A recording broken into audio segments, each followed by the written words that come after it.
కొంతమంది టీబీ అక్కడ లంగ్స్ నుంచి వేరే ఆర్గన్ స్ప్రెడ్ అవుతుంది. ఎస్, టీబీ అనేది లంగ్స్ నుంచి ఎనీ ఆర్గన్, బ్రెయిన్ నుంచి కాళ్ళ వరకు, బోన్స్ వరకు, కిడ్నీస్ కి, అబ్డామిన్ కి, అన్నిటికీ స్ప్రెడ్ అయ్యే ఛాన్సెస్ ఉంటాయి. ఒక్కొక్కసారి అదే టీబీ మల్టిపుల్ ప్లేసెస్ లో ఒకేసారి వెళ్ళొచ్చు, దాన్ని మిలియరీ టీబీ అని.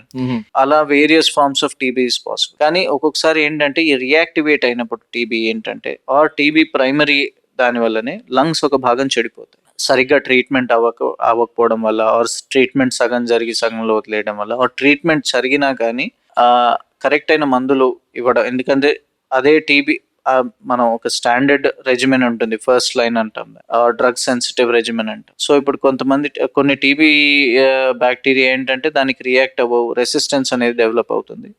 సో అప్పుడు ఆ లంగ్ భాగం చెడిపోతుంది. సో ఆ చెడిపోయిన భాగంలో నేను చెప్పాను కదా, ఫంగస్ అనేది రావచ్చు. సో దాని వల్ల ఆ భాగాన్ని తీసేయాల్సి వస్తుంది.